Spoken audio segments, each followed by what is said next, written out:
This video was made possible by the good folks at Next Level Racing.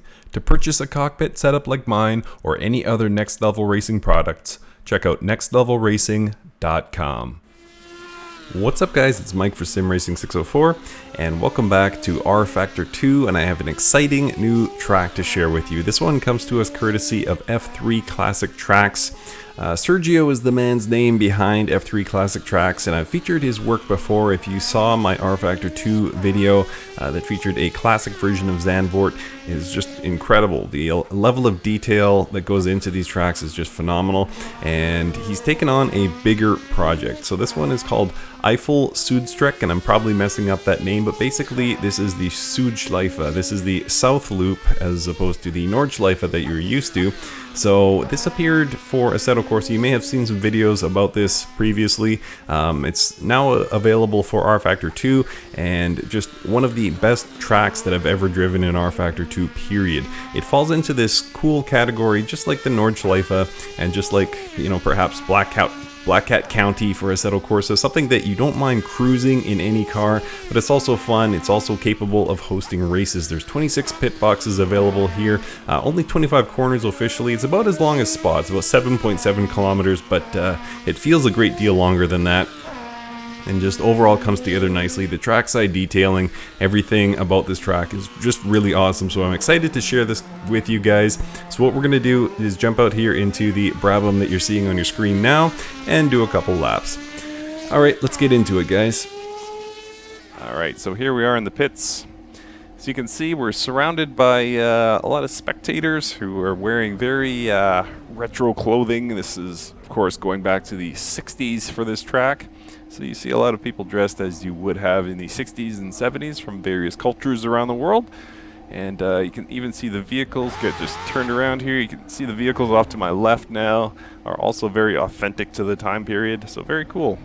So you know, if that much work went into the pit box, the pit paddock area, that it's going to be a cool track. So exit of the pits is through this tunnel here, up a very steep rampway. And onto the track, dodging spectators, taking their lives into their own hands. Am I standing this close to a race car? So we get right into it here. That left-hander there sets you up for this, a jump. Assuming you land that jump, you're set up for another couple of second gear corners here. Just flash into third for a second. Right back down into second.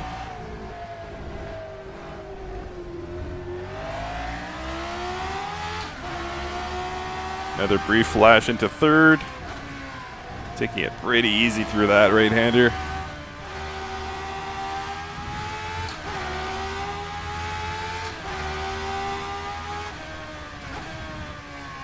Dangerous corner here. Feels like it should be faster than it actually is.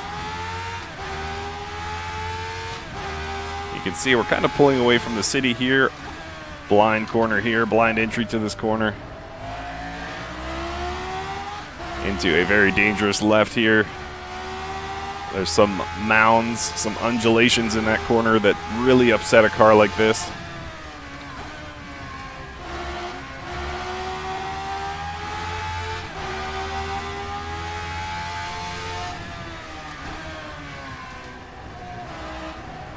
And now we've been thrust right into the the German countryside.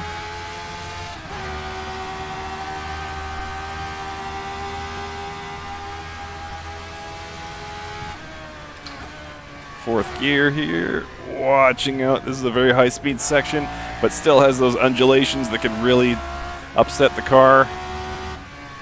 So you gotta watch out. Second gear corner here that just seems to go on and on forever. That sets up to a left-hander that seems to go on and on forever. I mean, how many degrees of turn did we just experience and are still experiencing? Coming into my favorite section here, not quite my favorite section yet, but here it is. So we just kind of pop out of the forest, and you can imagine if you were a spectator back in the day, just kind of waiting, hearing those engines roar through the forest, and all of a sudden somebody pops out, and who's in the lead now?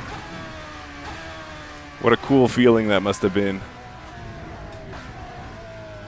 And this slow right-hander here on the change of track surface. This track surface very slippery, gotta watch it here. This is the start-finish line just ahead of us. So I've thrown away many laps on that slippery surface. Again, you see those spectators off to the right there.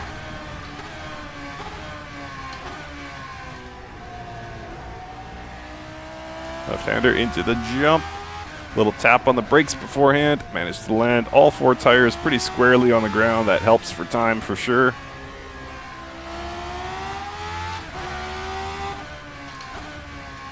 And just notice the incredible amount of trackside details that are presented to us here.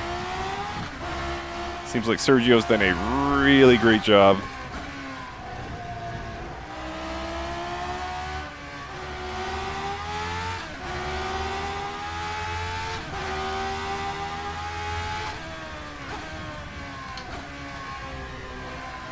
Whoa. So again, this is the blind corner here, braking already. It's into the trees slightly there, or into the grass, I should say. And this left-hander here, gotta watch myself. Slipping. Just barely managed to get it around.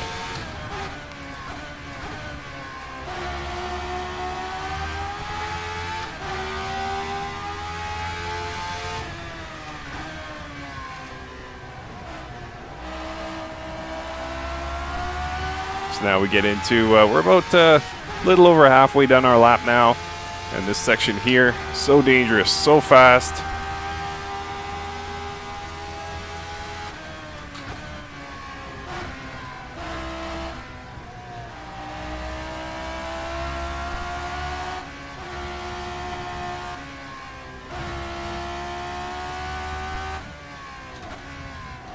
And this, once again, the right-hander that goes on forever, followed by the left-hander that goes on forever. But notice again the just incredible amount of foliage, the amount of trackside detail. Just brilliantly done. Popping out of the forest one last time here. Little wave to the fans.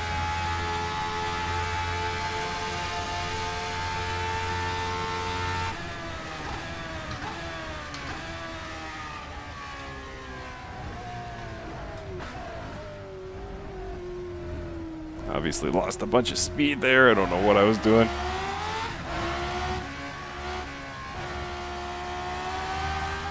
And finishing up our lap here.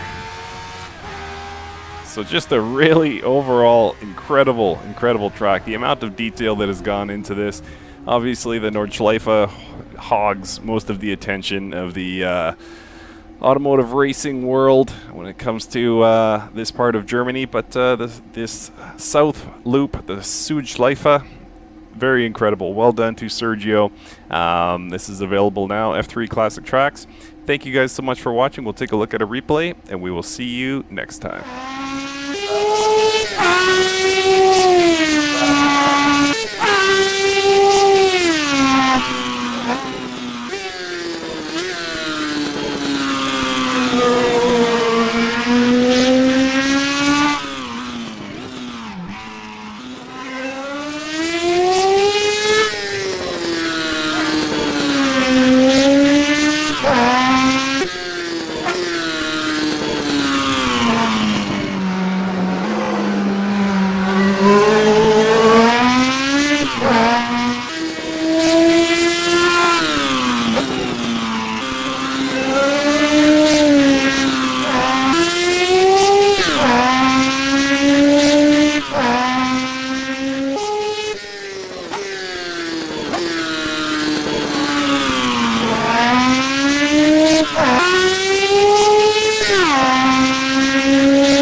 Bye.